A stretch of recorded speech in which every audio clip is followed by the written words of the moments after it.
Le ciel au-dessus de la base navale de Toulon était ce jour-là d'un gris plombé qui pesait sur la mer.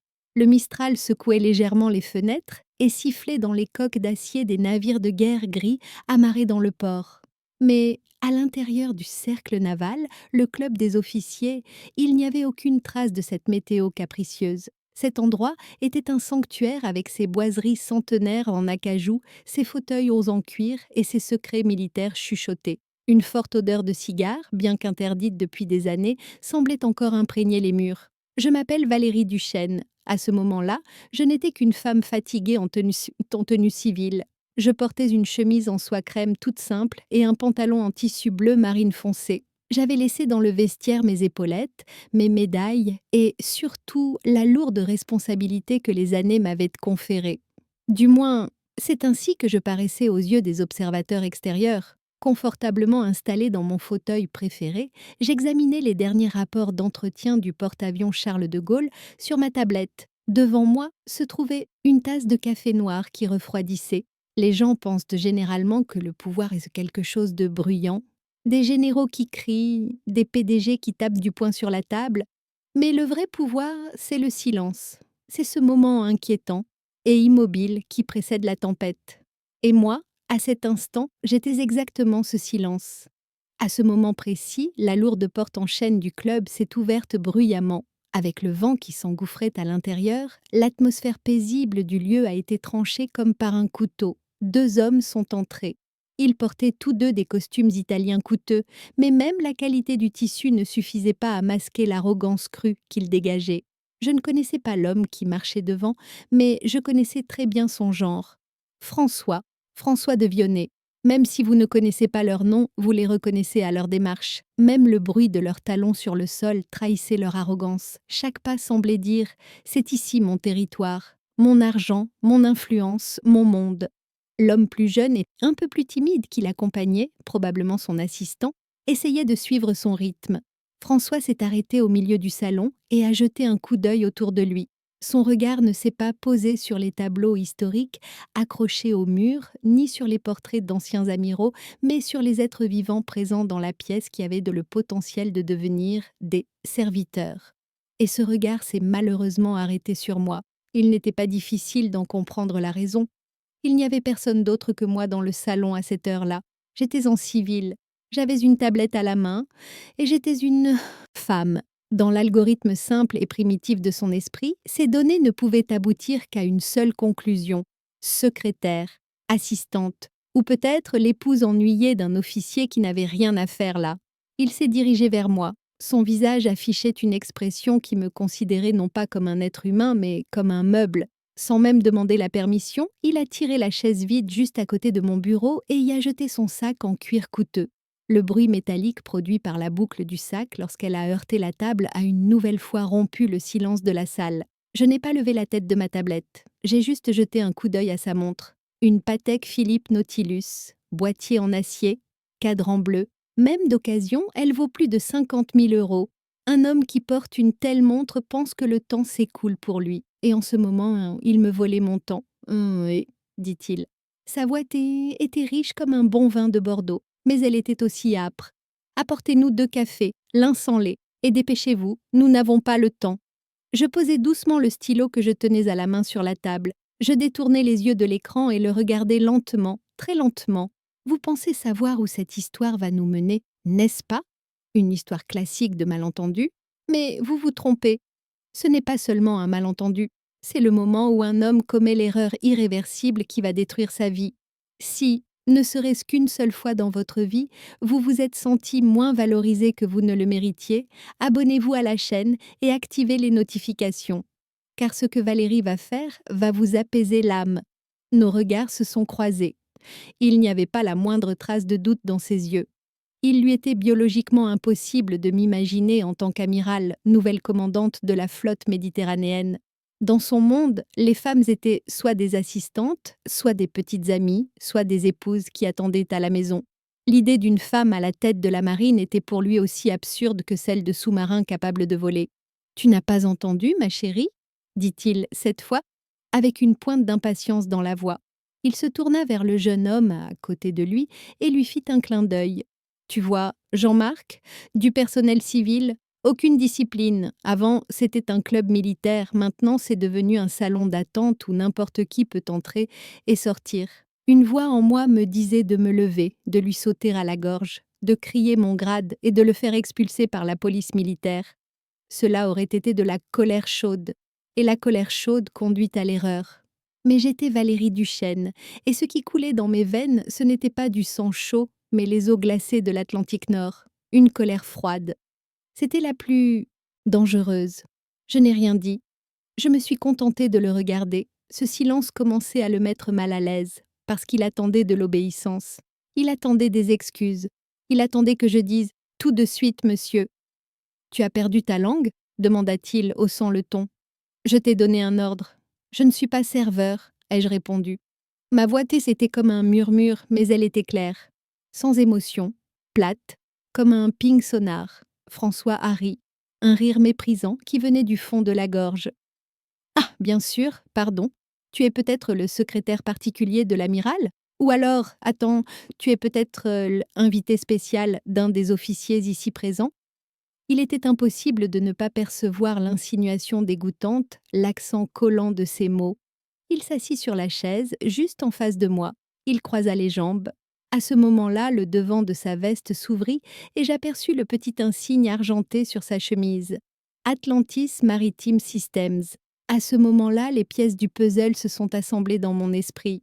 François de Vionnet, le propriétaire de cet énorme dossier d'appel d'offres qui était arrivé sur mon bureau la semaine dernière. L'ingénieur arrogant à la tête du consortium qui voulait renouveler les systèmes de navigation des frégates de nouvelle génération de la marine pour un montant de plusieurs millions d'euros. Je n'avais pas encore signé le dossier. Mon équipe technique avait donné son accord, le comité budgétaire avait donné son accord. Il ne manquait qu'une seule signature, celle du commandant de la flotte méditerranéenne, c'est-à-dire la mienne. François m'ignora complètement et se tourna vers l'homme à côté de lui, Jean-Marc. Comme si je n'étais pas là, comme s'il ne venait pas de m'humilier, il se mit à parler affaires. Et tout en parlant, il élevait délibérément la voix. « Ne t'inquiète pas, Jean-Marc, dit-il en agitant la main. Ce contrat est dans la poche. Les militaires ne comprennent rien à la technologie. Ils signent tout ce qu'on leur présente, surtout ce nouveau commandant. J'ai entendu dire que c'était un vrai bureaucrate. Il adore la paperasse. Il suffit de lui montrer quelques termes techniques et quelques présentations brillantes pour qu'il verse des millions d'euros sur le compte de l'entreprise. Je fermai lentement l'écran de ma tablette posée sur la table. Alors que l'écran s'éteignait, je vis mon reflet. Mon visage était impassible. Mais à l'intérieur, c'était comme si les barres de contrôle d'un réacteur nucléaire avaient été retirées. La bureaucratie, ai-je murmuré à voix basse. Je vois. François s'est retourné vers moi. Tu es toujours là? Je t'ai dit d'aller chercher du café. Si tu n'y arrives pas, passe va chercher ton directeur. Je suppose que je dois te rappeler qui est membre ici et qui dirige l'entreprise. Bah maman, voici un moment que J'ai pris une profonde inspiration. J'ai rempli mes poumons d'oxygène et je me suis calmée. Cet homme ne m'avait pas seulement insulté. Il avait insulté mon uniforme, mes soldats et la fonction que je représentais. Pire encore, il pensait pouvoir voler l'argent de l'État avec mon accord, qu'il pouvait me tromper. À ce moment-là, j'ai pris ma décision. Je n'allais pas seulement le chasser de cette pièce. Je n'allais pas seulement l'humilier. J'allais enterrer François de Vionnet avec son entreprise en laquelle il avait tant confiance, sa montre hors de prix et son arrogance inébranlable dans les pages poussiéreuses de l'histoire. Et pas d'un seul coup de stylo, mais lentement, en lui faisant ressentir la douleur. « Servez-vous vous-même votre café ?» ai-je dit. Ma voix n'était plus un murmure. Elle avait pris le ton d'un ordre, dur comme l'acier, sans appel. Le visage de François devint rouge écarlate. La surprise et la colère se mêlaient. Il était sur le point d'ouvrir la bouche pour me lancer ce qui allait probablement être la plus grande insulte de sa vie, quand des pas lourds se firent entendre dans le couloir. Des bruits de bottes au rythme parfait, durs et déterminés. La porte s'ouvrit en grand. La personne qui entra n'était pas un serveur. C'était l'amiral Bernard Giraud, chef d'état-major de la marine, avec tous ses insignes. Accompagné de ses 2 aides de camp, il entra dans la pièce et l'atmosphère changea instantanément. François se ressaisit immédiatement et boutonna sa veste. Il afficha sur son visage son faux sourire d'homme d'affaires. Il pensait probablement que l'amiral Giraud était devenu le voir, qu'il s'agissait d'un accueil spécial pour l'appel d'offres. Il se leva et se prépara à lui tendre la main. Mais l'amiral Giraud ne le regarda même pas. Son regard se posa directement sur moi. Il se tint au garde-à-vous au milieu de la pièce. Le claquement sec de ses talons qui se heurtèrent l'un contre l'autre eut peut-être même pour effet d'arrêter le cœur de François. Giraud porta sa main droite à son chapeau et fit un salut impeccable. « Commandant, dit-il d'une voix forte, je m'excuse de vous déranger, mais nous avons reçu un message crypté urgent de Paris. Nous avons besoin de votre autorisation. » Un silence de mort s'abattit sur la salle. La main tendue de François resta suspendue dans les airs. Son regard allait et venait entre l'amiral Giraud et moi, la femme qu'il prenait pour une secrétaire. Je me levai lentement. Je n'étais plus cette femme fatiguée, j'étais l'amiral Valérie Duchesne. Et la chasse avait commencé. Le silence dans la salle n'était plus un vide, mais un poids physique. C'était comme si l'oxygène avait été aspiré de la pièce. L'amiral Bernard Giraud, avec sa discipline militaire acquise au fil des années, se tenait immobile comme une statue, la main sur la visière de son chapeau, les yeux rivés sur les miens, attendant mes ordres. Les deux ZZ de camp derrière lui se tenaient dans la même immobilité, sans même respirer. Mais le véritable bruit dans la pièce était un bruit inaudible, celui de l'ego de François de Vionnet qui se fissurait. Les quelques secondes qu'il m'a fallu pour me lever lentement m'ont probablement duré des années pour François. Je vis ses yeux. D'abord, il y eut le déni. Son cerveau refusait d'accepter ce qu'il voyait. « C'est impossible », semblaient dire ses yeux. Cette femme civile à qui je viens de demander un café, que j'ai traité avec mépris, ne peut pas être l'un des officiers les plus hauts gradés de la marine française. Mais mais ensuite, la voix forte et sans appel de l'amiral Giraud a résonné dans ses oreilles. « Commandant !» Ce mot eut l'effet d'une torpille sur la réalité de François. Je vis le sang se retirer de son visage, sa peau bronzée prendre une teinte grise et terne, seconde après seconde. Ses lèvres tremblèrent. Il voulut dire quelque chose, mais seul un râle dénué de sens sortit de sa gorge. L'homme sûr de lui qui dirigeait le monde avait disparu, remplacé par un enfant effrayé, coincé dans un coin, ne sachant pas quoi faire. J'ai légèrement hoché la tête vers Giraud. « Détendez-vous, amiral Giraud », ai-je dit. Ma voix était calme mais autoritaire. Il n'y avait plus aucune trace du ton femme fatiguée de tout à l'heure. C'était la voix d'un commandant qui avait donné des ordres à des milliers de soldats et défini des stratégies dans des mers agiles. Giraud et ses aides de camp se mirent au garde-à-vous d'un mouvement brusque, les mains jointes derrière le dos. Le regard de Giraud se posa un instant sur François, qui était toujours figé sur sa chaise, bouche bée. Giraud était un homme intelligent. Il avait immédiatement remarqué la tension qui régnait, le silence étrange qui planait sur la table et la terreur de François. Mais il ne dérogea pas à son professionnalisme. Quant à moi, j'ai détourné mon regard de Giraud et l'ai lentement tourné vers François, comme si j'observais un insecte insignifiant. Il a essayé de se lever. Ses jambes avaient du mal à le porter. Il s'est redressé en s'agrippant aux accoudoirs de la chaise. Il a essayé de boutonner sa veste, mais ses mains tremblaient tellement qu'il n'arrivait pas à passer les boutons dans les boutonnières. Le tissu italien coûteux semblait désormais lui aller comme un gant. « Madame, amiral », balbutia-t-il. Sa voix était chevrotante, sa voix de baryton grave avait disparu, remplacée par un grincement aigu. « Je ne savais pas. Je veux dire, vous n'aviez pas votre uniforme et je… » Je levai légèrement la main, un seul geste, et il se tut. « Asseyez-vous, monsieur Vionnet, dis-je. Mais, monsieur, je vous prie de m'excuser. C'est vraiment un énorme malentendu. Je vous ai ordonné de vous asseoir. » Je n'avais pas élevé la voix. Je n'avais pas crié. Mais la froideur de ma voix l'avait littéralement cloué à sa chaise. Jean-Marc, son assistant, était déjà collé au mur, essayant de se rendre invisible. Je fis lentement le tour de la table. Le bruit de mes talons sur le parquet était rythmé, comme les derniers pas d'un condamné à mort. Je m'arrêtai juste derrière François. Je pouvais voir les gouttes de sueur danser sur sa nuque. L'odeur du parfum coûteux qui emplissait la pièce était désormais mêlée à celle aigre et métallique de la peur. « Tout à l'heure, dis-je, la tête tournée vers Giraud, mais mes paroles visant directement François. Vous me disiez que la marine ne comprenait rien à la technologie, n'est-ce pas, monsieur Vionnet, que nous étions des bureaucrates, que nous signions tout ce qu'on nous présentait. François sursauta comme s'il avait reçu une gifle physique. Non, non, je n'ai jamais voulu dire cela, amiral. Je parlais simplement des difficultés générales du secteur, c'est-à-dire… Et je suppose, ai-je poursuivi en l'interrompant brutalement, j'ai pris ma tablette sur la table, que vous pensiez pouvoir tromper ce commandant bureaucrate avec quelques présentations brillantes. Vous parliez des millions d'euros qui allaient être versés sur le compte de votre entreprise. Je me suis penchée. Mon visage n'était qu'à quelques centimètres du sien. Je pouvais voir ses pupilles se dilater de peur. Je vous avais demandé un café, vous vous souvenez ? Dis-je d'une voix d'une douceur mortelle, et vous m'aviez répondu que les femmes ne comprenaient rien à la navigation. Je me redressai. Je pris une profonde inspiration. À ce moment-là, tout le monde dans la pièce retenait son souffle. Amiral Giraud, dis-je. À vos ordres, commandant. Je suspends immédiatement le processus d'appel d'offres pour le système de navigation Poséidon mené avec Atlantis Maritime Systems. Les yeux de François sont sortis de leurs orbites. Quoi ?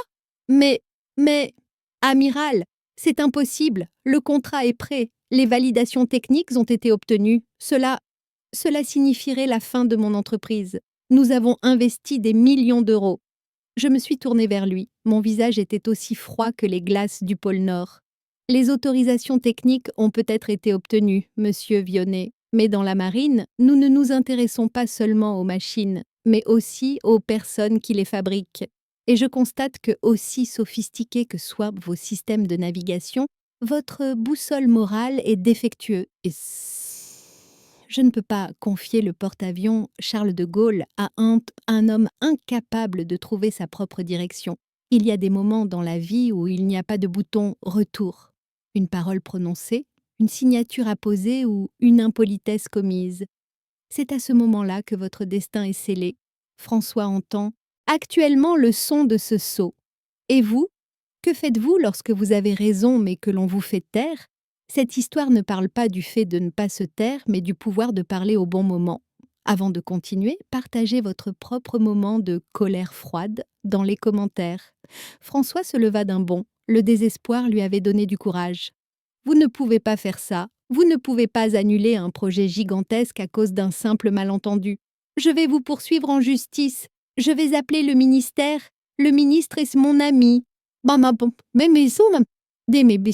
J'ai souri. Mais ce n'était pas un sourire chaleureux. C'était le sourire d'un requin qui aperçoit sa proie.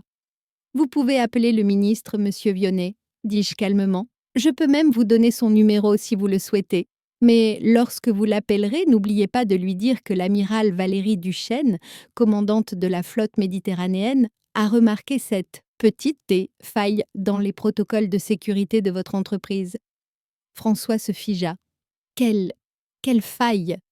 J'ai ouvert la tablette posée sur la table et je l'ai tournée vers lui. L'écran affichait non pas un rapport de maintenance, mais un schéma technique. Le schéma fourni par son entreprise. La semaine dernière, dis-je, lassé par les tâches bureaucratiques, j'ai décidé de faire un peu d'ingénierie. J'ai trouvé dans la porte dérobée de votre logiciel de navigation un bloc de code permettant d'accéder au système depuis l'extérieur. Vous avez indiqué dans le rapport qu'il avait été laissé à des fins de débogage. Mais dans le jargon militaire, nous appelons cela une violation de la sécurité. Ce matin, j'ai demandé à mon équipe technique d'examiner ce code. François n'était plus gris, il était transparent. Il a dégluti. Ce n'est qu'un code de test oublié. Vous expliquerez cela au procureur militaire, dis-je, car à partir de maintenant, j'ouvre une enquête sur votre entreprise pour fourniture de matériel défectueux susceptible de compromettre la sécurité nationale. Tous vos contrats sont gelés, tous vos paiements sont suspendus, et votre influence, à laquelle vous accordez tant d'importance, ne vous permettra pas de franchir les portes du tribunal militaire. Jean-Marc, derrière son patron, rassembla silencieusement ses affaires et recula d'un pas. Il fut le premier à quitter le navire en perdition. François s'effondra sur sa chaise. Cet homme imposant et inébranlable de tout à l'heure n'était plus qu'un costume vide. « C'est fini », murmura-t-il. « Tout est fini. »« Non, monsieur Vionnet, dis-je en rangeant ma tablette dans mon sac. Nous ne faisons que commencer. Ce n'était que l'entrée en matière. » Je me tournai vers Giraud. « Allons-y, amiral. Paris nous attend. » « À vos ordres, commandant. » Je me dirigeai vers la porte. Bon, mon sang. Moment de sortir, je m'arrêtai et jetai un dernier regard par-dessus mon épaule à cet homme dévasté. Ah, au fait, monsieur Vionnet, dis-je. La machine à café se trouve au bout du couloir, à droite. J'espère que votre diplôme d'ingénieur vous permettra de l'utiliser, car vous aurez désormais tout le temps de vous préparer votre propre café. Je me retournai et sortis. L'amiral Giraud et ses aides de camp me suivirent. En marchant dans le couloir, nous ne laissions derrière nous que le silence, mais aussi un champ de ruines. Lorsque nous sommes sortis du club des officiers, le vent de Toulon m'a frappé le visage. Mais cette fois, le vent n'était pas violent, il était rafraîchissant. J'ai rempli mes poumons. Giraud s'approcha de moi, un léger sourire réprimé sur les lèvres. Monsieur, dit-il en adoucissant quelque peu son ton officiel au sujet de ce bloc de code, l'équipe technique a-t-elle vraiment remis son rapport ce matin? Tout en continuant à marcher, j'ai esquissé un léger sourire. En fait, non, Bernard. J'ai rédigé le rapport hier soir, alors que je ne pouvais pas dormir. Il fallait juste le vérifier. Giraud hocha la tête, avec un mélange de respect et d'admiration. Je n'oublierai jamais le visage de cet homme. Une fois dans la voiture, je sortis mon téléphone. Il y avait un seul message sur l'écran. Il venait de mon détective privé. Tout en m'occupant de François, j'avais un autre plan en cours. Parce que les hommes comme François ne commettaient jamais une seule erreur. Leur arrogance était comme un poison qui se répandait dans tous les domaines de leur vie. Et j'étais déterminée à éradiquer ce poison. Le message était court. Nous avons trouvé. Vous avez les photos. Le dîner avec sa femme est prévu ce soir à 20 au restaurant Le Saint-Louis. Je plissai les yeux. François avait peut-être perdu son travail. Mais ce soir, il allait perdre bien plus que cela. Chauffeur, dis-je en regardant dans le rétroviseur, ne nous conduisez pas à la base, mais au centre-ville. Nous avons encore une petite affaire à régler. Le jeu n'était pas vraiment terminé. J'avais mis fin à la carrière professionnelle de François. Il restait maintenant sa vie privée. Et sur ce front, les protocoles de la marine ne s'appliquaient pas. Il n'y avait pas de règles. Seuls les résultats comptaient, derrière les vitres teintées de la voiture. Officiel, j'observais les rues de Toulon. Les lumières de la ville coulaient comme des rivières scintillantes sur l'asphalte sous l'effet de la pluie. L'amiral Giraud, assis à côté de moi, était silencieux, mais c'était un silence respectueux. Ce qui venait de se passer au club était déjà entré dans les légendes de la marine, mais il ne savait pas que la nuit n'était pas encore terminée. La véritable tempête n'allait pas se déchaîner en mer mais sur terre. Le Saint-Louis était l'un des restaurants les plus prestigieux de la ville, l'un de ces endroits où l'on chuchote sous les lustres en cristal, où le cliquetis des couverts en argent se mêle à la musique classique. Le voiturier à l'entrée s'est presque courbé en deux lorsqu'il a vu la voiture officielle et l'insigne officiel sur le pare-brise. Lorsque je descendis de la voiture, l'air humide de Toulon me frappa le visage. Mes vêtements civils s'accordaient bien avec cet environnement luxueux, mais mon attitude était très différente de celle des autres clients qui franchissaient cette porte. Je n'étais pas une cliente, j'étais une huissière de justice, et la dette que je venais recouvrer ne pouvait être payée en argent. Le maître d'hôtel s'est immédiatement approché de moi. « Bienvenue, madame, votre réservation. » « Je cherche quelqu'un, dis-je d'une voix claire qui le fit s'arrêter net. Monsieur de Vionnet, avec sa femme. » Un sourire professionnel apparut sur le visage du serveur, mais ses yeux trahissaient une légère hésitation. « Bien sûr, ils sont à la table près de la cheminée. Voulez-vous que je vous accompagne ?»« Ce n'est pas nécessaire, » répondis-je. « Je peux trouver le chemin. » Lorsque je suis entrée dans la salle, je les ai immédiatement aperçus. Ils étaient assis dans un coin, à une table éclairée par la lumière chaleureuse de la cheminée. François semblait s'être un peu remis de son état gris et abattu de tout à l'heure. Il racontait probablement à sa femme que les affaires marchaient très bien, que le gros contrat était dans la poche. Même la façon dont il tenait son verre de vin trahissait cette fausse assurance. La femme assise en face de lui, son épouse, une femme élégante, mince, blonde. Son visage affichait une expression fatiguée mais patiente. Elle s'appelait Claire. Le détective en avait parlé dans son rapport. Ancienne professeure d'histoire de l'art, elle portait tout le poids de la famille sur ses épaules et élevait seule les enfants pendant les voyages d'affaires de François. Une femme que François ne méritait pas. Je me dirigeais vers leur table. À chaque pas, le brouhaha du restaurant s'estompait dans mon esprit et je ne voyais plus que cette table. Lorsque François m'aperçut, il portait son verre de vin à ses lèvres. À ma vue, sa main se figea en l'air. Le vin ondula dangereusement dans le verre, et quelques gouttes se répandirent sur la nappe blanche immaculée, une tache rouge comme du sang. Ses yeux s'écarquillèrent. « Vous, murmura-t-il d'une voix rauque, que faites-vous ici ?» Claire se retourna, surprise par la réaction soudaine de son mari. En me voyant, elle me sourit gentiment. Contrairement à François, elle ne me considérait pas comme une menace, mais peut-être comme une collègue de son mari. « Bonsoir », dis-je en gardant ma voix aussi douce que possible. Je regardai Claire droit dans les yeux. « Je m'excuse de vous déranger. Madame de Vionnet. »« Bonsoir », répondit Claire, l'air perplexe. « Nous nous connaissons ?»« Pas encore », répondis-je en lui tendant la main. « Je m'appelle Valérie Duchesne, j'ai rencontré votre mari tôt ce matin. » François tenta de se lever brusquement, mais ses jambes heurtèrent la table. « Valérie, je veux dire, amiral, ce n'est pas le lieu approprié. S'il vous plaît. Pouvons-nous parler dehors ?» Je l'ignorais complètement. C'est le pire cauchemar d'un homme. Perdre le contrôle, ne plus avoir son mot à dire et voir son destin dépendre d'une conversation entre deux femmes. « L'amiral ?» dit Claire, les yeux écarquillés de surprise. « François, tu ne m'avais pas dit que tu avais rencontré un amiral. »« Ah, il a dû oublier, » ai-je répondu en posant ma main sur le dossier de la chaise. « François a oublié beaucoup de choses aujourd'hui, madame. À qui il parlait, où il était, et surtout, à qui il devait être fidèle. » Le visage de François devint livide. « Ne fais pas ça, » murmura-t-il.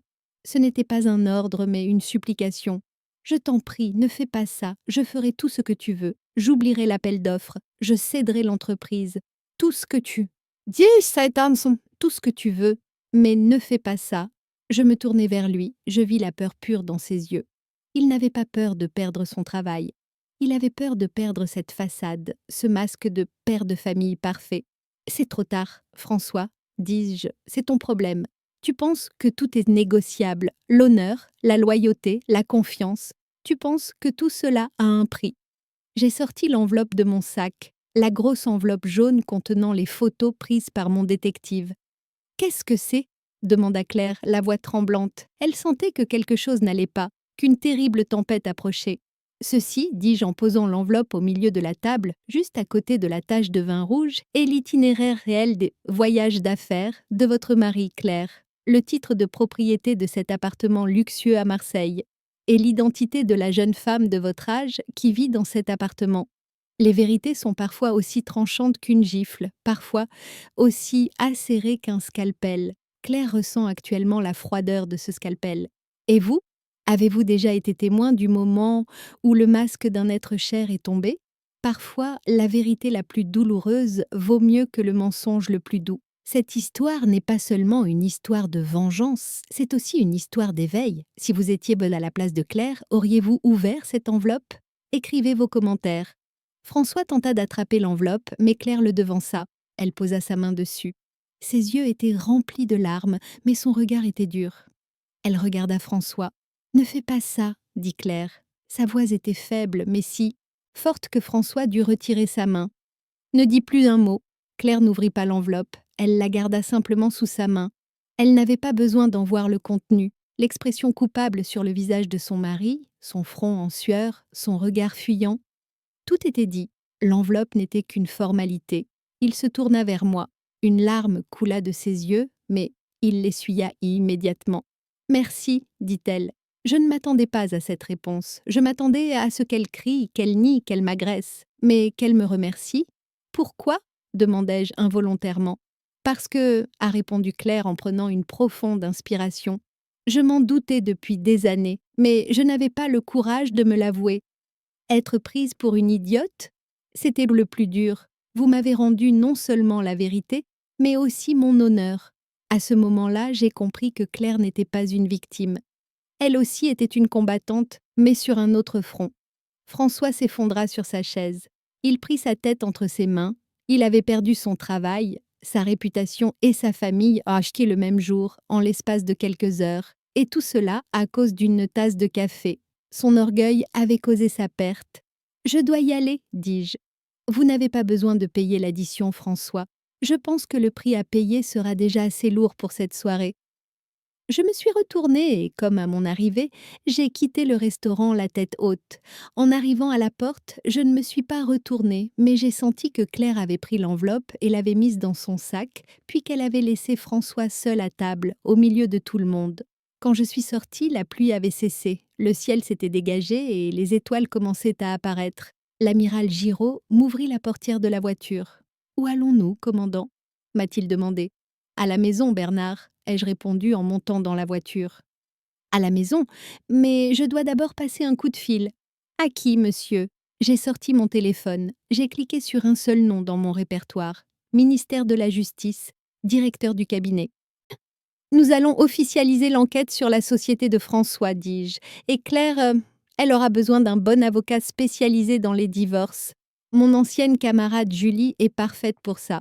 Je lui laisserai un mot. » Alors que la voiture démarrait, les lumières de Toulon restaient derrière nous. Le premier round était terminé. François était à terre. Mais l'histoire ne s'arrêterait pas là. Car le pouvoir, ce n'est pas seulement vaincre son ennemi, c'est aussi être capable de construire quelque chose de mieux à la place de ce que l'on a détruit. Et ma construction ne faisait que commencer. Les premières heures du matin commencent toujours au même rythme à la base navale de Toulon. Les coups de sifflet, le bruit des bateaux qui heurtent le béton et le ronronnement des moteurs diesel. Mais ce matin-là, ce n'est pas l'exercice à l'extérieur qui a rompu le silence de mon bureau, mais le son provenant du grand écran accroché au mur. BFM TV, l'une des chaînes d'information les plus regardées en France, était allumée. Et en bas de l'écran, le titre « Dernière minute ». Crise dans l'industrie de la défense défilait. Dans le studio, l'homme qui tremblait devant moi la nuit dernière n'était plus là. François de Vionnet, le maquillage rafraîchi, vêtu de son plus beau costume et arborant son expression à la fois victime et digne, était assis. Tout en répondant aux questions du présentateur, il utilisait habilement ses mains et modulait parfaitement le ton de sa voix. « Écoutez, » disait-il en regardant directement la caméra, « nous sommes une entreprise patriote. Nous travaillons jour et nuit pour notre marine. Oui, il y a eu un petit malentendu entre l'amiral Duchesne et moi. Il vient d'être nommé, je comprends la pression qu'il subit. Il a peut-être mal interprété la sincérité d'un homme d'affaires issu du monde civil, mais suspendre un projet qui emploie des milliers de personnes à cause d'un simple malentendu, cela nuit non seulement à moi, mais aussi à l'économie française. » J'ai bu une gorgée de café. Mon café était amer, mais la performance de François l'était encore plus. Le présentateur hocha la tête, comme s'il était convaincu. « Vous voulez dire que la réaction de l'amiral était excessive et émotionnelle ?» François a esquissé un sourire triste. Les femmes cadres sont toujours soumises à une pression supplémentaire. Le besoin de faire leurs preuves peut parfois les conduire à prendre des décisions irréfléchies. Je ne blâme pas l'amiral. J'attends simplement que la logique et le droit reprennent le dessus. Je pris le contrôle et coupai le son. Impulsif, émotionnel, besoin de faire ses preuves. Ces mots n'étaient pas le fruit du hasard. Il s'agissait d'insultes codées utilisées depuis des siècles pour éloigner les femmes des postes à responsabilité. François essayait de sortir la guerre du domaine, technique pour la transporter sur le terrain glissant des préjugés sexistes. Il me présentait au public comme une femme hystérique et se positionnait comme le champion national victime d'injustice. On frappa à ma porte. Le capitaine Renard entra, un dossier rouge à la main, son visage était tendu. « Commandant, » dit-il, « le secrétaire d'État à la Défense est en ligne depuis Paris. Il souhaite vous parler. C'est urgent. » L'appel que j'attendais était arrivé. La carte que François appelait « Mon ami le ministre » était posée sur la table. « Passez-le-moi » dis-je en me calant dans mon fauteuil. La lumière du téléphone clignota. Je décrochai le combiné. « Amiral Duchesne. »« Valérie » dit la voix à l'autre bout du fil. « Pierre, le secrétaire d'État, Pierre Lemaire. » Ce n'est pas un camarade de promotion de l'école militaire, mais un politicien rusé, célèbre pour savoir s'adapter à toutes les situations, que j'ai rencontré lors de cocktails. « Bonjour Pierre, quel plaisir de t'entendre. J'aurais aimé pouvoir t'appeler dans de meilleures circonstances, Valérie, » dit Pierre d'un ton paternel et avertisseur. « Tu as regardé la télévision ? La situation est en train de dégénérer. Les syndicats ont bloqué nos lignes téléphoniques. Les ouvriers de l'usine Vionnet sont inquiets. Et le ministre n'est pas très content. Le ministre est-il également mécontent lorsque la sécurité de la marine est menacée ? Pierre ? Demandai-je d'une voix calme. Écoute, je comprends. dit Pierre en baissant la voix. Cet homme t'a manqué de respect. Je suis au courant, ce qui s'est passé au club. Ce n'est pas agréable. Mais Valérie, nous sommes dans le monde réel. La société de Vionnet est un partenaire stratégique. Nous ne pouvons pas annuler cet appel d'offres. Et si nous closions cette affaire avec de simples excuses? François est prêt à te rencontrer lors d'un dîner privé pour s'excuser. Nous pourrions même faire une déclaration commune à la presse pour dire que le malentendu a été dissipé. Qu'en penses-tu? J'ai pris une profonde inspiration. Voilà comment fonctionnait le système. Les hommes riches et puissants ne commettaient pas d'erreurs. Ils étaient simplement mal compris. Et pour protéger ces hommes, le système attendait des femmes comme moi qu'elles fassent preuve de magnanimité. Entendez-vous le ton conciliant dans la voix de Pierre? N'exagère pas, ce n'est qu'une insulte. Vous a-t-on déjà dit cela? Avez-vous déjà subi une pression sociale pour vous faire renoncer à une cause juste? C'est là que se trouve le point de rupture. Soit vous vous adaptez et vous perdez votre dignité, soit vous restez ferme et vous déclenchez la guerre. À sa place, auriez-vous raccroché le téléphone ou auriez-vous dit « D'accord » ? Pierre, écoute-moi bien, lui ai-je dit. Ce n'est pas une question de fierté, ce n'est pas non plus le fait que cet homme m'ait demandé de lui apporter un café, ce n'était que la partie émergée de l'iceberg. Que veux-tu dire? Le dossier que j'ai envoyé au procureur ce matin n'est-il pas encore arrivé sur ton bureau? Demandai-je en faisant tourner le stylo que je tenais dans ma main sur la table. La société de François de Vionnet a laissé une porte dérobée dans ses logiciels de navigation, une faille, qui permet à des services étrangers de s'infiltrer dans le système, et ils l'ont fait en toute connaissance de cause. Pour réduire les coûts, ils ont fait appel à des sous-traitants bon marché et non contrôlés. Il y eut un profond silence à l'autre bout du fil. Le ton paternel de tout à l'heure s'était évaporé. « Avez-vous des preuves » demanda Pierre, d'une voix désormais glaciale. « Les rapports techniques, les journaux de bord et les codes sources, ai-je répondu. Tout est dans le dossier.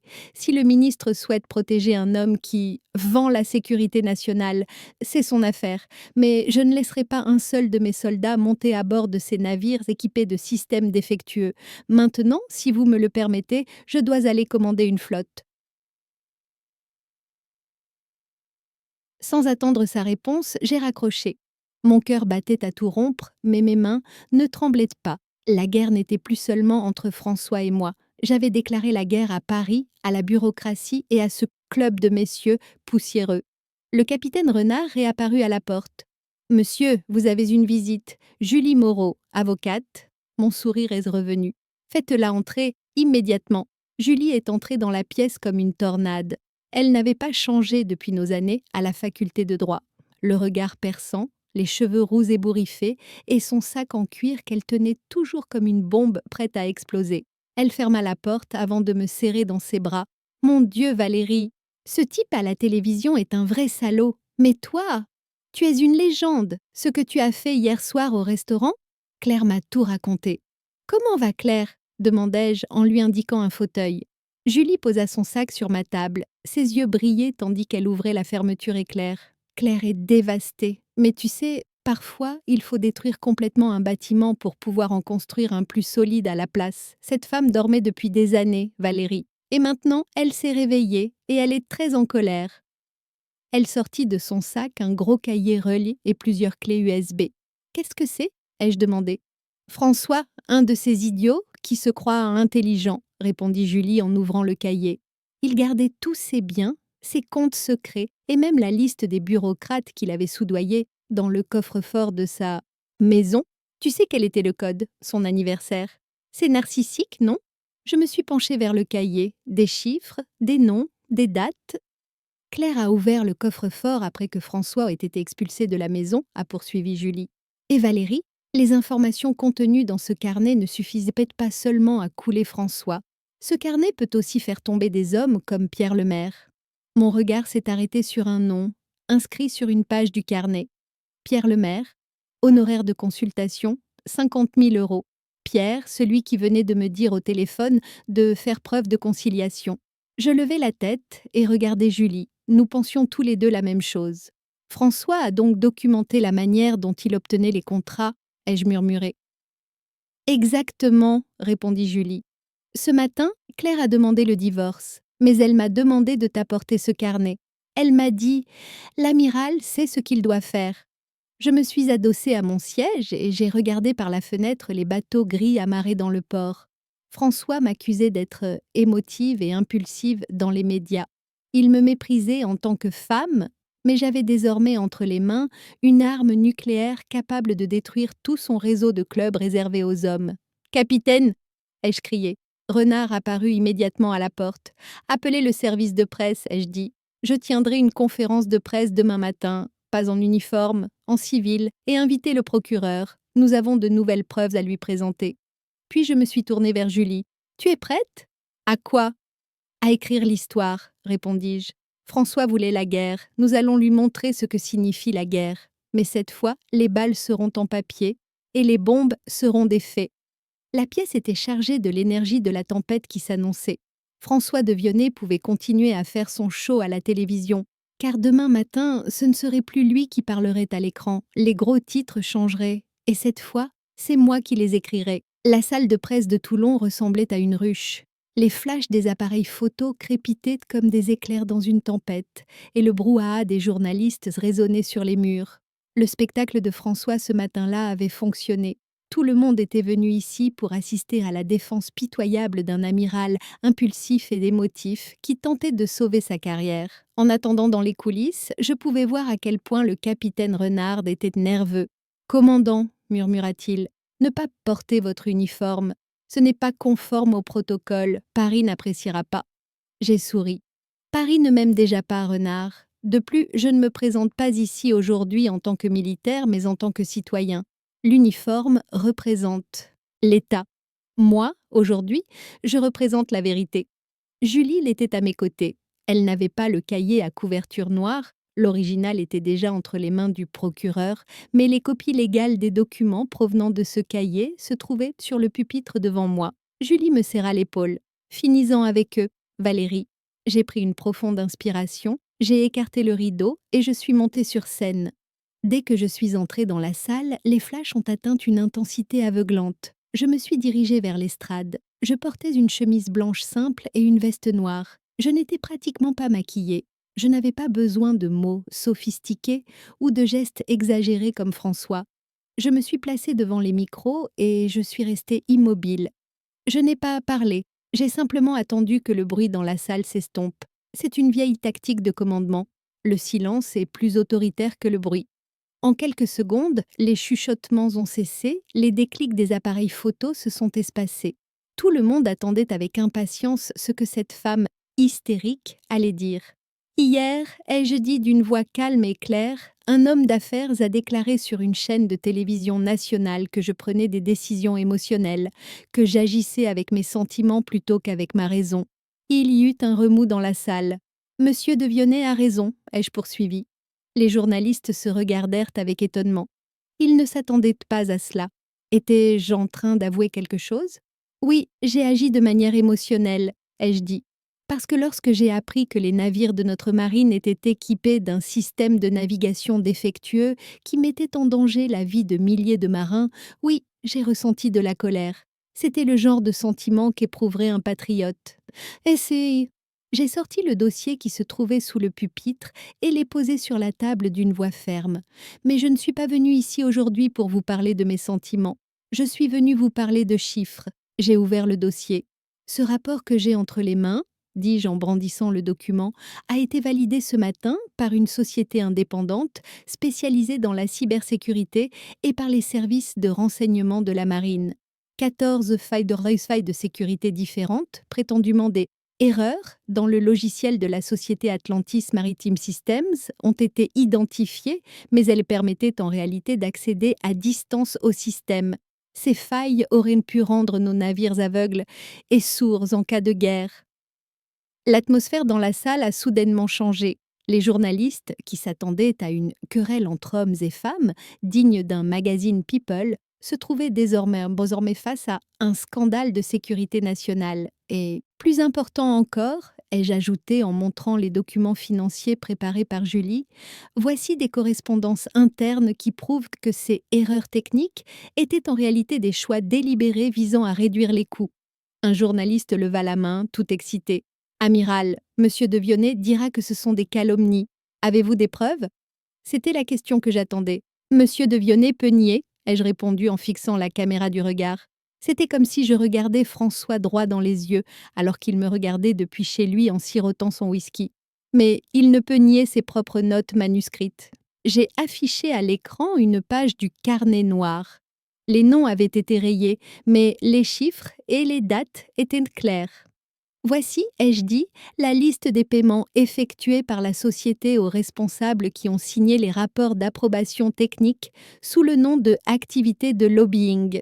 Les dates correspondent exactement aux virements bancaires. Le chaos a éclaté dans la salle.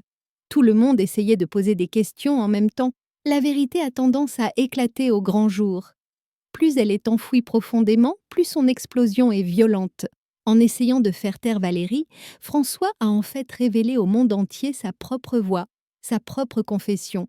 Parfois, notre plus grand ennemi, ce sont ces sombres archives que nous conservons par orgueil. Avez-vous déjà écouté en silence les mensonges de quelqu'un, alors que vous aviez des preuves, en attendant le bon moment? Décrivez le plaisir que vous avez ressenti à ce moment-là dans vos commentaires. J'ai continué à parler sans élever la voix. Le micro permettait à tout le monde d'entendre ma voix. Ce matin, les originaux de ces documents ont été remis au parquet. De plus, je me suis interrompue. C'était mon dernier message à Pierre Lemaire et à ses semblables. Ce registre contient non seulement les noms des employés de l'entreprise, mais aussi ceux de certains hauts fonctionnaires. Le parquet va certainement demander à quoi correspondent ces frais de consultation. Cette phrase allait provoquer une vague de panique dans certains bureaux parisiens. Pierre Lemaire était probablement en train de desserrer sa cravate et de transpirer. Pour finir, ai-je dit en fermant le dossier, Monsieur de Vionnet a dit que je cherchais à faire mes preuves. Il a raison.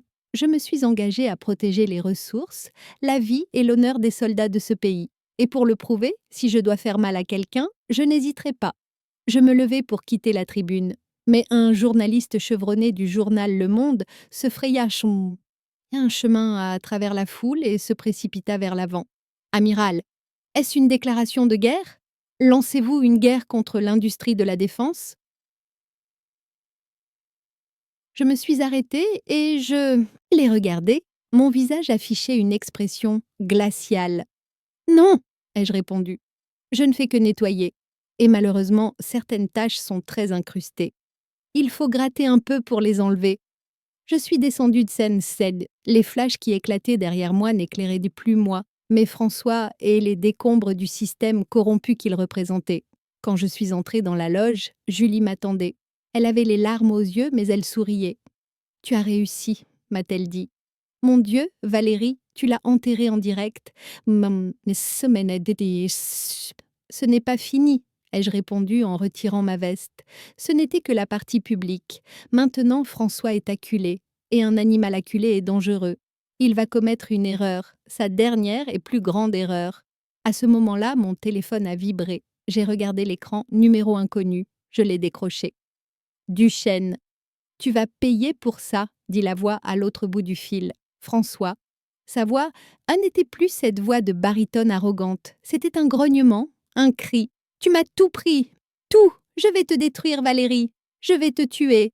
J'ai éloigné le téléphone de mon oreille et l'ai tendu à Julie. Les yeux de Julie se sont écarquillés. Elle a immédiatement sorti son téléphone de sa poche et a commencé à enregistrer. « Tu me menaces, François ?» dis-je calmement. « Ce n'est pas une menace, » a-t-il crié. « C'est une promesse. Je viens chez toi. Tu vas nier ces maudits documents. Sinon... » J'ai raccroché. Je me suis tournée vers Julie.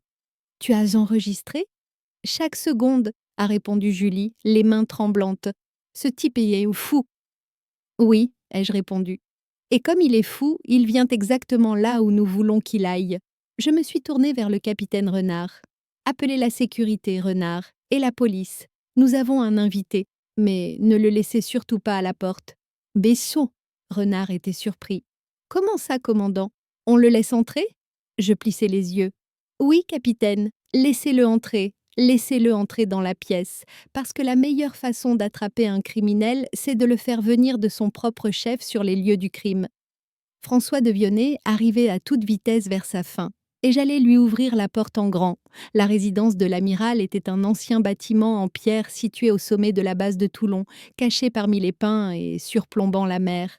C'était ma maison, ou du moins, c'était le refuge qui m'avait été attribué pendant la durée de ma mission.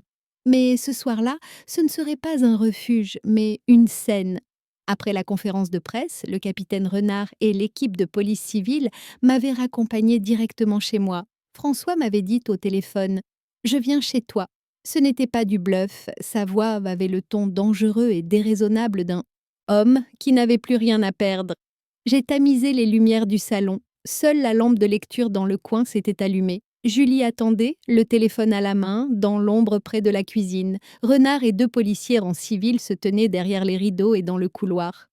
Moi, j'étais assis dans le grand fauteuil en cuir juste en face de la porte. Je n'avais pas retiré ma veste. Je n'avais pas d'arme. Mon arme, c'était mon attitude.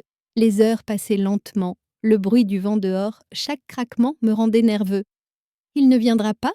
murmura Julie dans l'obscurité. Peut-être qu'il voulait juste nous faire peur. « Il va venir », ai-je répondu sans quitter la porte des yeux. Les narcissiques ne quittent jamais la scène sans avoir eu le dernier mot, Julie. Il n'est pas venu ici pour me faire peur. Il est venu ici pour m'imposer sa réalité déformée, pour me remettre dans le droit chemin. Et à ce moment précis, nous avons entendu le verrou métallique de la porte du jardin être forcé. J'avais donné des instructions au poste de sécurité. Laissez la porte ouverte, n'intervenez pas. Le bruit du moteur de la voiture se rapprocha, puis fut interrompu par un crissement de frein. La porte claqua bruyamment. Les bruits de pas écrasant les graviers annonçaient l'arrivée d'une tempête. La porte principale de la maison n'était pas verrouillée. Lorsque François a tiré sur la poignée, la porte s'est ouverte sans résistance. Il est entré. Le spectacle qui s'offrit à moi était pitoyable. Son élégant costume du matin était en désordre, sa cravate défaite, sa chemise trempée de sueur. Ses yeux étaient injectés de sang et il avait du mal à tenir debout. Une odeur d'alcool se répandit dans la pièce dès qu'il entra. En me voyant assise calmement dans le fauteuil, il s'est arrêté. Il s'attendait peut-être à voir une femme tremblante de peur, cachée quelque part. Mais devant lui se tenait l'amiral Duchesne, immobile comme un rocher au milieu d'une tempête. « Toi, dit-il en pointant son doigt vers moi, tu as détruit ma vie. Pour qui te prends-tu? Qui es-tu » Je ne me suis pas levée. « Je suis la femme à qui tu as demandé d'apporter le café, François. Tu te souviens ?» Il tituba vers moi. « Tu vas annuler cette enchère !» cria-t-il. Sa voix résonnait dans les murs de la maison. « Tu vas dire que ces documents sont faux. Tu vas appeler Claire et lui dire que tout cela n'est qu'un malentendu. Sinon, » il a posé sa main sur sa taille. Je sentis Renard bouger derrière le rideau. Je levai légèrement la main pour lui faire signe d'attendre. Je devais voir jusqu'où il était prêt à aller. « Sinon, que feras-tu, François ?» dis-je. « Tu me tireras dessus? Un amiral dans sa propre maison ?» François sortit quelque chose de sous sa veste, mais ce n'était pas une arme, c'était une lourde statuette en métal. Il l'avait probablement prise sur la console dans le hall d'entrée. Mais dans sa colère du moment, ce morceau de métal pouvait être aussi mortel qu'une masse. « Je vais te détruire !» rugit-il. « Tu vas me rendre tout ce que je possède !» La distance entre nous se réduisait. 3 mètres, 2 mètres. La colère est comme un voile qui tombe devant les yeux. Quand ce voile tombe, vous ne voyez plus le précipice ni le mur devant vous. François est actuellement dans cette zone d'aveuglement. Et vous ? Votre colère vous a-t-elle déjà poussé à commettre une erreur qui vous a fait passer du côté des injustes alors que vous aviez raison ? Parfois, la plus grande force est de pouvoir s'arrêter avant de faire le dernier pas. Mais François va franchir ce pas, et la chute sera bien plus profonde qu'il ne le pense. « François, » dis-je d'un ton différent, ce n'était plus un avertissement, mais un jugement. Vous êtes actuellement en train de commettre une violation de domicile, de proférer des menaces et de tenter d'agresser un officier supérieur. Cela relève de la justice militaire et non des tribunaux civils. « Je m'en fiche !» cria-t-il en brandissant la statuette. C'était le moment où la limite avait été franchie. « Maintenant !» ai-je crié. Toutes les lumières de la salle s'allumèrent simultanément. Dans la lumière aveuglante, des policiers sortis de derrière les rideaux et du couloir avaient pointé leurs armes. Le capitaine Renard, son pistolet de service à la main, se retrouva juste derrière François. « Ne bougez pas !» a crié Renard. « Forces armées, à terre immédiatement !» François est resté figé. La statuette qu'il tenait dans sa main a glissé entre ses doigts, comme au ralenti, était tombé sur le tapis dans un bruit sourd. Il cligna des yeux, il regarda les canons, les uniformes autour de lui, puis finalement moi. C'était un piège, et il était tombé dedans de son plein gré. 2 policiers se jetèrent sur lui, ils lui plièrent les bras dans le dos. Cet ingénieur arrogant était maintenant allongé à plat ventre sur le tapis, les poignets menottés avec des bracelets métalliques froids. « Lâchez-moi !» gémit-il, mais sa voix était désormais faible. « Je suis un homme d'affaires, j'ai des droits !» Je me suis lentement levée et je me suis approchée de lui. Je me suis arrêtée à côté de lui. « Vous avez des droits, monsieur de Vionnet ?» dis-je. « Comme le droit de garder le silence, et mon conseil personnel est d'utiliser ce droit jusqu'au bout, car chaque fois que vous ouvrez la bouche, vous ajoutez 1 an à votre peine. » Les policiers se l'ont aidé à se relever. Son visage était livide. Il ne pouvait pas me regarder. Renard s'est approché de moi. « Commandant, vous allez bien ?»« Je vais très bien, capitaine, » répondis-je. « Emmenez cet homme, le procureur doit s'impatienter. » Alors que François était emmené vers la porte, Julie sortit de l'ombre. Son visage était pâle, mais ses yeux brillaient de victoire. Elle brandit son téléphone. « Tout est enregistré, dit-elle, les menaces, la tentative d'agression. Aucun avocat ne pourra le sauver de ces images. » Je pris une profonde inspiration et me rassis dans mon fauteuil. L'adrénaline retombait lentement, laissant place à la fatigue, mais c'était une douce fatigue. « C'est fini ?» demanda Julie. Je secouai la tête. « Non, » répondis-je. François n'était qu'un pion. Oui, un pion important et bruyant, mais seulement un pion. Le vrai jeu commence maintenant. Car dans ce cahier à la couverture noire, il y a des noms bien plus dangereux que celui de François. Et demain matin, quand ces personnes apprendront l'arrestation de François, elles paniqueront, Julie sourit. Et les gens paniqués font des erreurs. Tout à fait, répondis-je en regardant par la fenêtre les gyrophares bleus et rouges du fourgon de police qui emmenait François. Demain, nous partons pour Paris, Julie. C'est au tour de la capitale d'être nettoyée. L'histoire de François de Vionnet s'arrêtait là, dans une cellule de prison, mais celle de l'amiral Valéry Duchesne ne faisait que commencer. Le TGV qui avait quitté Toulon filait vers le nord, en direction de Paris, à 300 km à travers la campagne française. Le paysage extérieur passait des tons chauds et bleus du sud au ton gris et industriel du nord. Julie dormait à côté de moi. Elle tenait toujours le sac en cuir dans ses bras, comme si elle protégeait l'épreuve même dans son sommeil. Moi, j'étais éveillée. Je regardais mon reflet dans la vitre devant moi.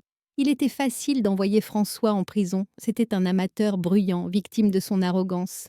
Mais maintenant, nous allions à... C'était différent là-bas. Paris était la ville des tueurs silencieux. Là-bas, les gens ne criaient pas, ne menaçaient pas. Ils signaient simplement un document, passaient un coup de fil et votre carrière, votre vie s'évaporait en un instant. Lorsque nous sommes arrivés à la gare de Lyon, Paris nous a accueillis avec une pluie fine et pénétrante. Nous avons pris un taxi. « Au ministère de la Défense », ai-je dit au chauffeur. « Au château de Brienne ». Julie m'a regardée avec inquiétude. « On va vraiment là-bas ?» Pierre le maire ne nous attend pas. « Il n'a pas besoin de nous attendre », ai-je répondu en rangeant le dossier dans mon sac. Parfois, les invités surprises permettent d'avoir les conversations les plus franches. Le bâtiment du ministère était une structure imposante dont le poids historique pesait sur les visiteurs. Les gardes à l'entrée se sont salués en voyant mon badge, mais leurs yeux trahissaient une certaine hésitation. Le nom de l'amiral Duchesne n'était plus seulement un grade, mais un problème. Ils nous ont conduits dans la salle d'attente. Normalement, un amiral n'attendait pas dans cette salle. Il était directement conduit à l'intérieur. Mais nous avons attendu exactement 45 minutes. C'était le plus ancien jeu de pouvoir de la bureaucratie. Ton temps ne vaut rien, le mien est précieux. Finalement, le chef de cabinet de Pierre le maire est apparu. Il affichait une fausse expression de tristesse sur son visage. « Amiral, le secrétaire d'État est très occupé, mais il peut vous consacrer 5 minutes. » Nous sommes entrés dans la pièce. Pierre le maire était assis derrière son immense bureau en acajou. Il regardait par la fenêtre. Il ne s'est pas levé pour nous accueillir. Il ne nous a pas tendu la main. « Valérie, dit-il d'une voix fatiguée et froide, je ne sais pas quoi vous dire. Vous avez créé un cirque à Toulon. Conférence de presse, arrestation en direct. Nous ne sommes pas à Hollywood.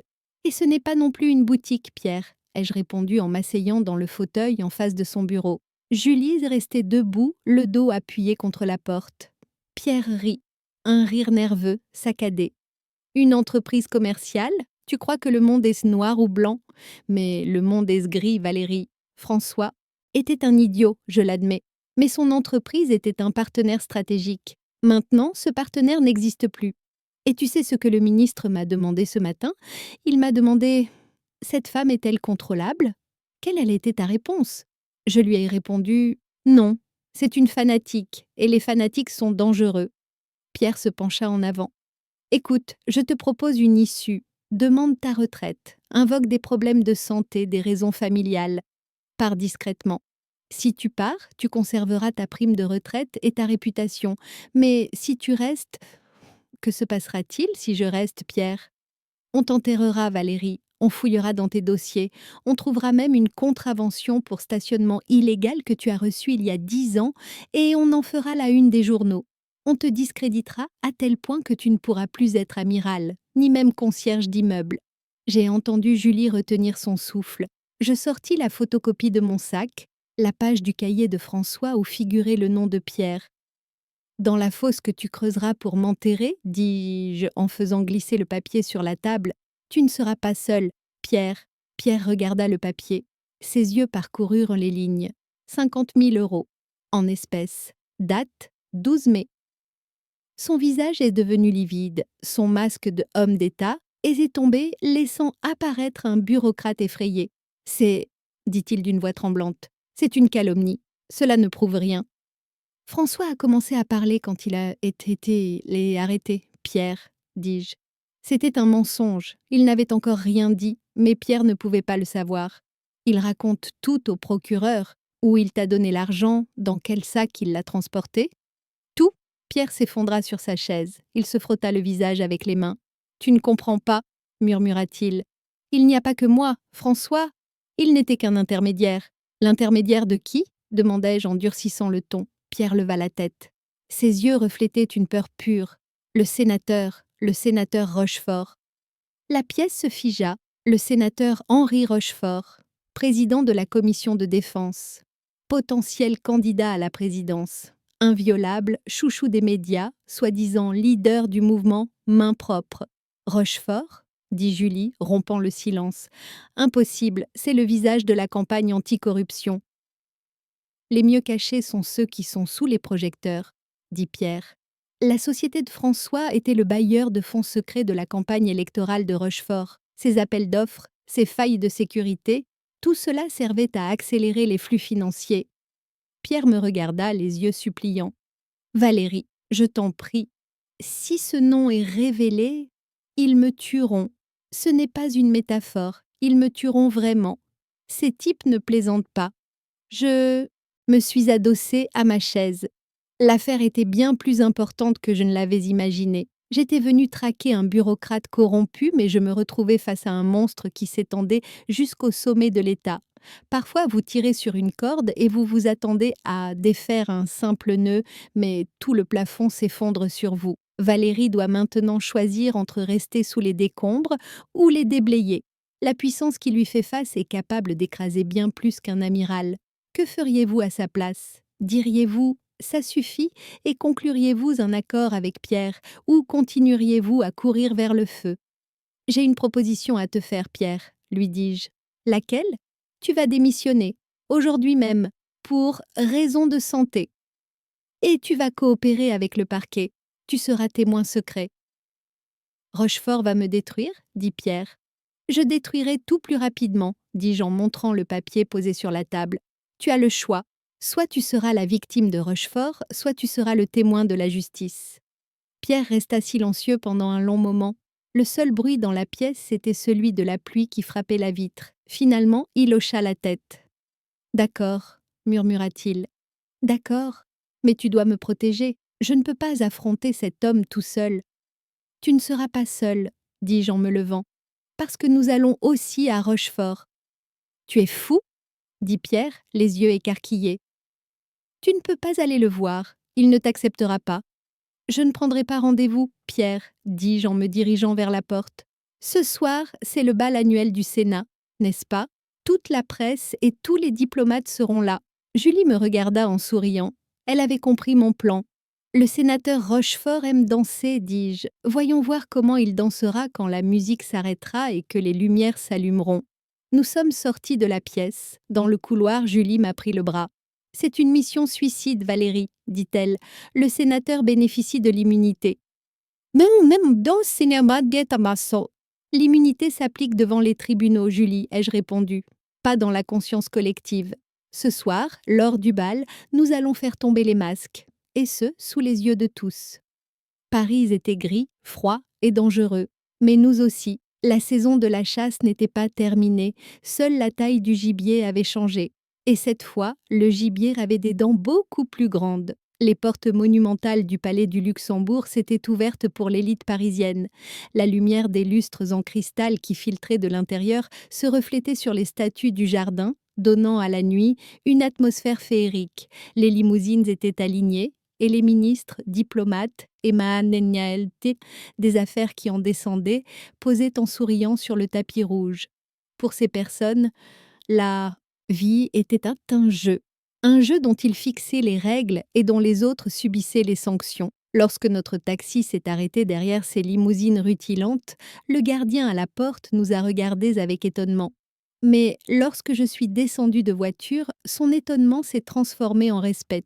Ce soir-là, je n'étais pas en civil. Je portais l'uniforme de cérémonie le plus officiel de la marine, appelé grand uniforme. Sur mes épaules, des épaulettes brodées d'or sur ma poitrine, des médailles symbolisant chaque succès de ma carrière, à ma ceinture, mon épée de cérémonie symbolique. Les détails dorés sur le tissu noir brillaient dans la lumière de la nuit. À mes côtés, Julie portait une robe noire simple mais élégante. Elle ne marchait pas comme une bagagiste, mais comme ma conseillère stratégique. Nous n'avions pas d'invitation, mais un amiral n'a pas besoin d'invitation. Le chef de la sécurité à l'entrée m'a reconnu et m'a salué en ouvrant le cordon.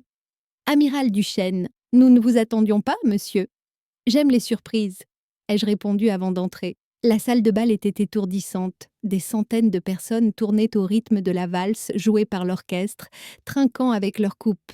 Les rires, les parfums et les bulles de champagne coûteux flottaient dans l'air.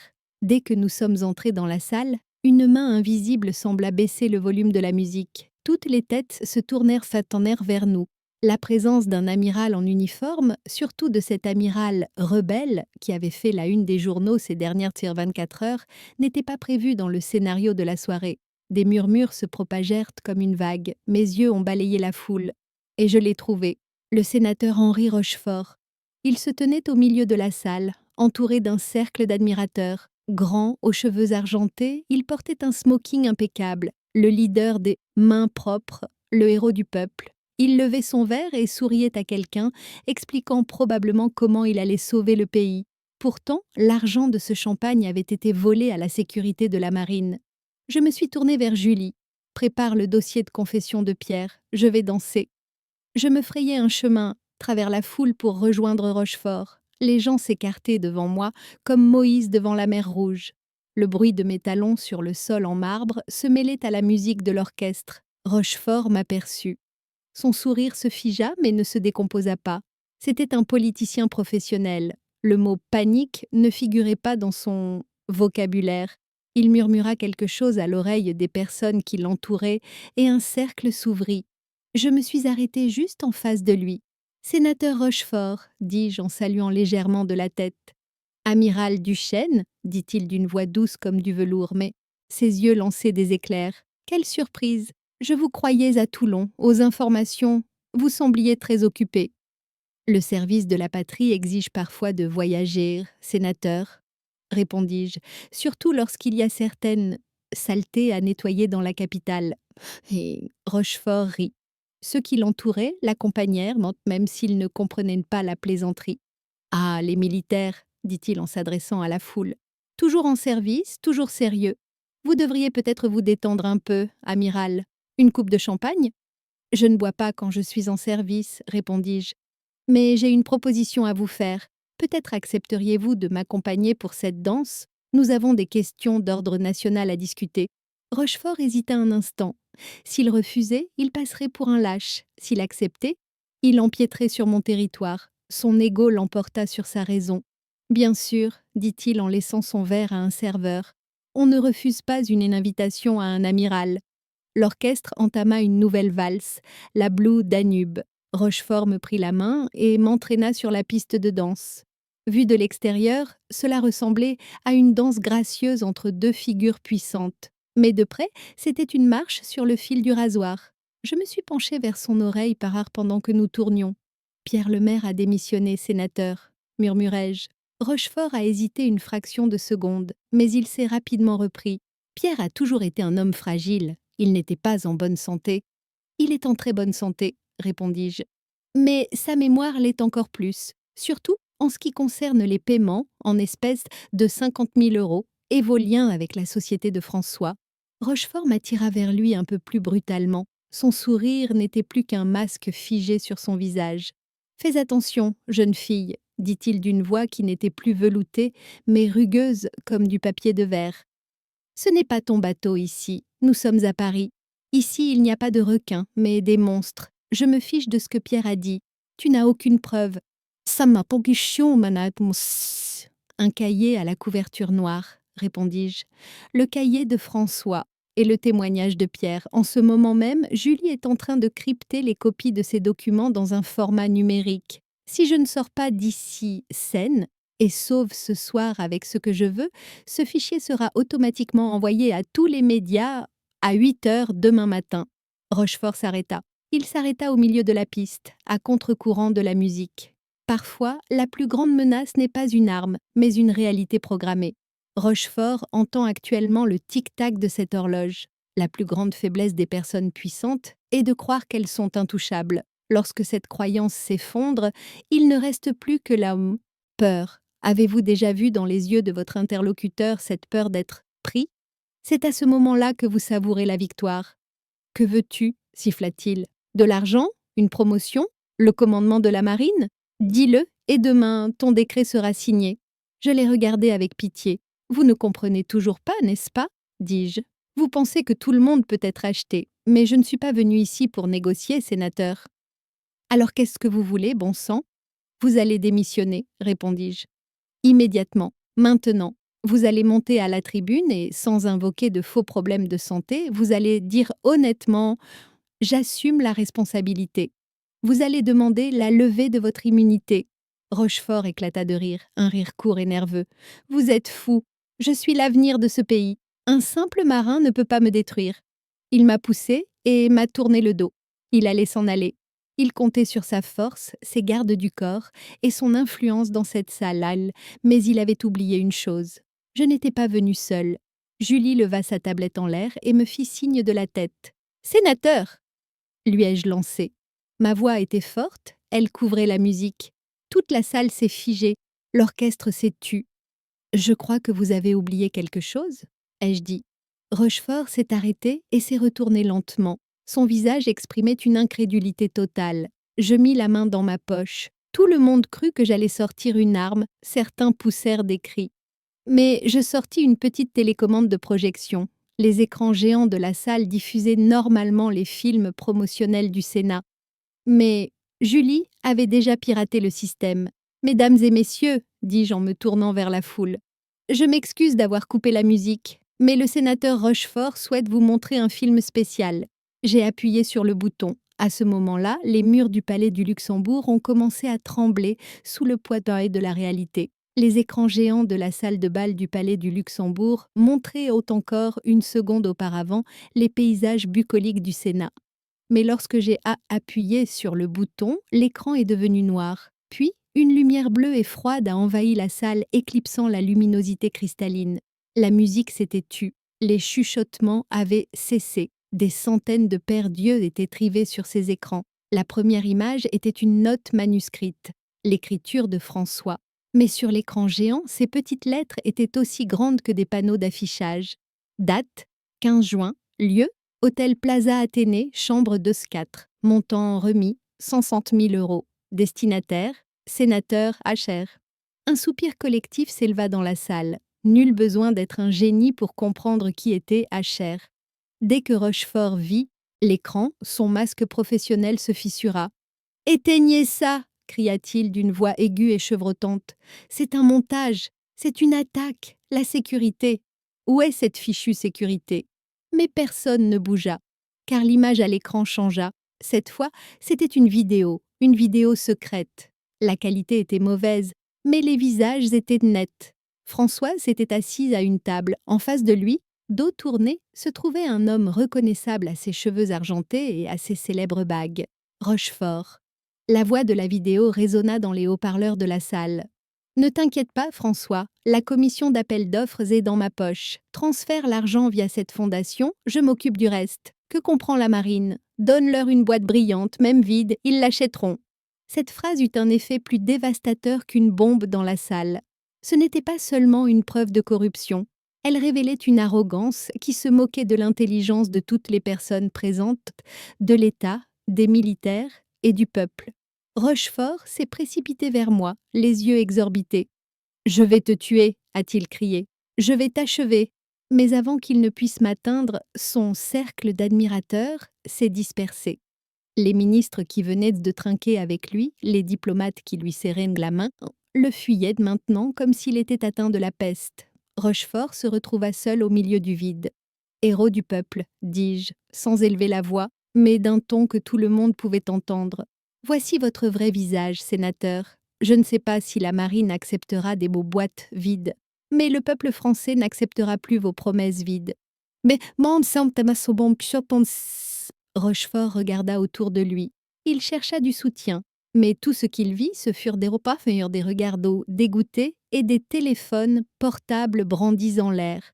Tout le monde enregistrait ce moment. Sa carrière politique mourait en quelques secondes, en direct, filmée sous des centaines d'angles différents. À ce moment-là, les portes principales de la salle s'ouvrirent à nouveau. Cette fois, ce n'étaient pas des serveurs ou des invités qui entraient. Le procureur entra, accompagné d'une unité d'élite de la gendarmerie nationale. Les aveux de Pierre Lemaire et le spectacle visuel que je lui avais offert avaient déclenché l'étincelle qui avait poussé le procureur à agir. Le procureur s'est dirigé vers Rochefort. « Sénateur Henri Rochefort, dit-il, en vertu de la levée de votre immunité et de votre flagrant délit, vous êtes arrêté pour corruption organisée, préjudice causé à l'État et mise en danger de la sécurité nationale. » Rochefort éclata d'un rire hystérique et dément. « Vous ne pouvez pas m'arrêter. Je suis le président du Sénat. Je suis l'État. » Les gendarmes avaient abandonné toute courtoisie qu'ils auraient pu manifester à un amiral ou à un sénateur. Ils l'ont saisi par les bras. Rochefort a résisté, crié, proféré des menaces. Son élégant smoking s'est froissé, ses cheveux argentés se sont ébouriffés. Alors qu'il l'emmenait de force, Rochefort tourna une dernière fois la tête et me regarda. Ses yeux étaient remplis d'une haine pure. « Ce n'est pas fini, Duchesne !» cria-t-il. Je me suis contenté de le regarder. Et à cet instant, j'ai senti la froide colère qui m'habitait fondre, laissant place à une profonde sérénité. « C'est fini, sénateur, » dis-je doucement. La musique s'est arrêtée, la danse est terminée. Lorsque Rochefort fut emmené hors de la salle, il ne laissa derrière lui qu'un grand silence. L'odeur des parfums coûteux et du champagne était désormais mêlée à celle de la peur. Les autres hommes puissants, présents dans la salle, se regardaient avec inquiétude.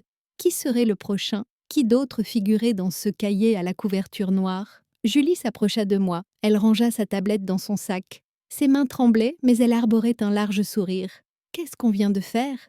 murmura-t-elle. « Du ménage, » répondis-je en ajustant la veste de mon uniforme. « Nous avons juste dépoussiéré un peu, Julie. »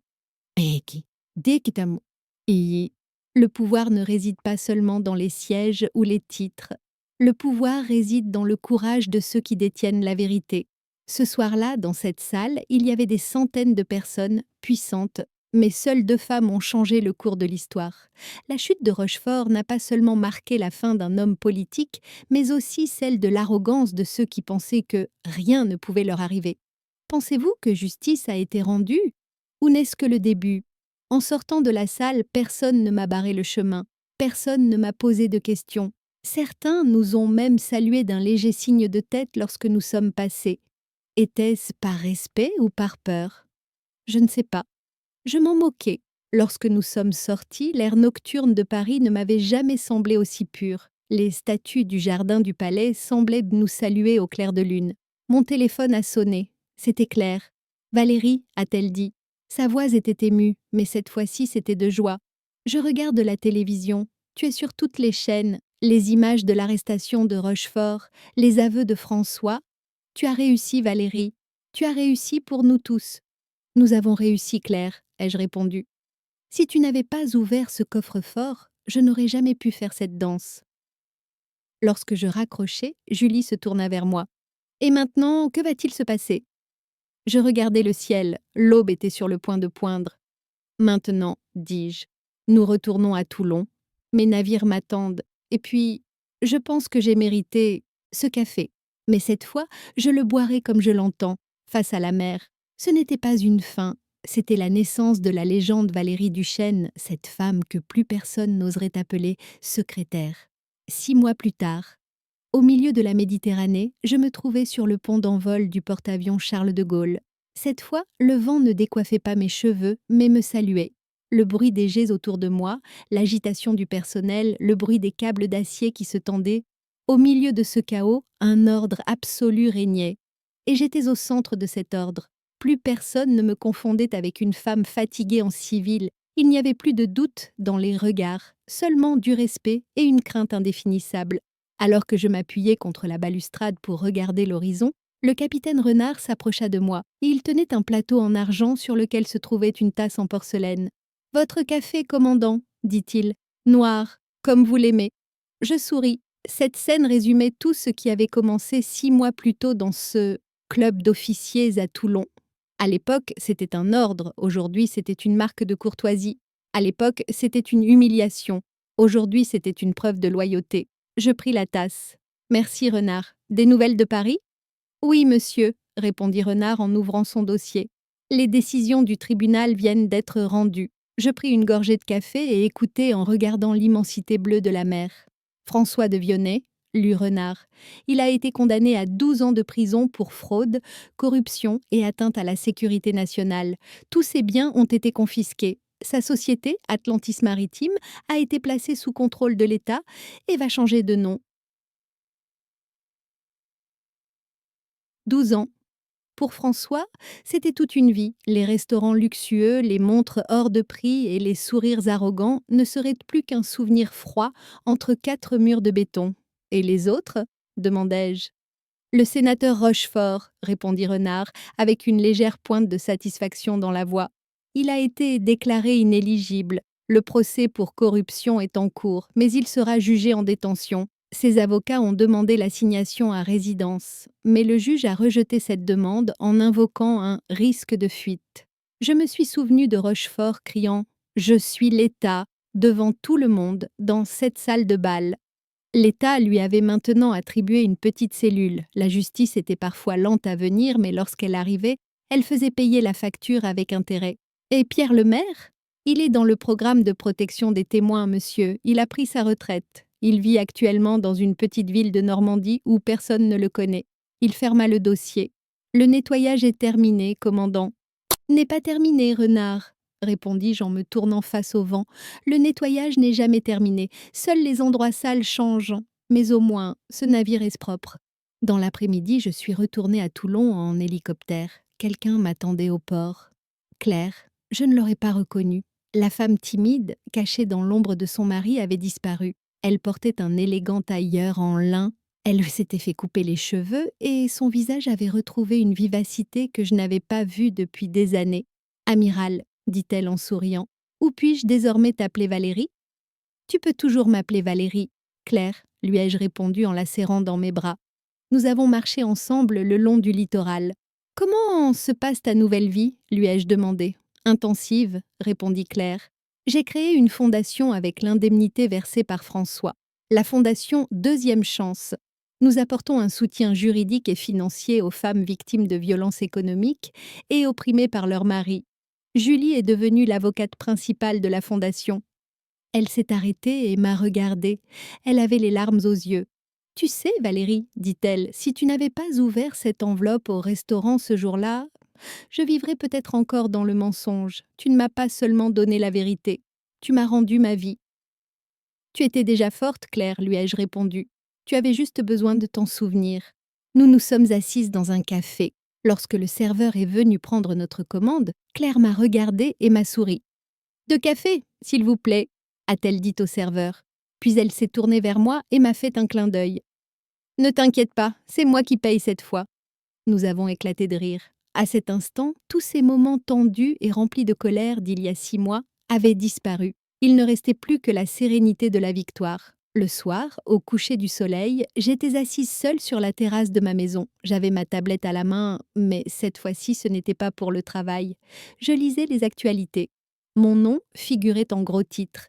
La dame de fer, la femme qui a nettoyé la marine et l'État. Les gens me considéraient comme une héroïne. Pourtant, je n'étais qu'une femme qui faisait son travail et qui ne tolérait pas le manque de respect. L'erreur de François était de considérer mon sexe comme une faiblesse. Or, ma force venait justement de cette identité, de cette guerre silencieuse que je menais depuis des années contre ceux qui me disaient « Tu ne peux pas, tu ne comprends pas, ce n'est pas pour toi ». J'ai posé ma tablette. En bas, dans le port, le Charles de Gaulle avait allumé ses lumières. La ville brillait. Un jour, quelqu'un m'avait dit « Les femmes ne comprennent rien à la navigation ». Aujourd'hui, cet homme imaginait la mer derrière les barreaux, tandis que je commandais la plus puissante flotte qui soit. La vie était un étrange professeur. Elle faisait d'abord passer l'examen, puis donnait la leçon. François et Rochefort avaient appris leur leçon. Ma leçon était simple. Ne baisse jamais la tête, ne baisse jamais la voix. Et n'accepte jamais, au grand jamais, un café que tu ne mérites pas. Car parfois, une tasse de café peut renverser un empire. Et voilà, notre histoire est terminée. Valérie n'a pas seulement gagné une bataille, elle a écrit sa propre légende. François a payé le prix de son arrogance, Rochefort, celui de sa cupidité. Claire, quant à elle, est née de ses cendres. Cette histoire nous a montré que le silence n'est pas toujours synonyme d'acceptation, mais qu'il peut parfois être le signe avant-coureur d'une tempête. Il y a peut-être des « Ah François » dans des combats pour m'aider François dans votre vie, ceux qui vous disent que vous n'y arriverez pas, ceux qui vous méprisent.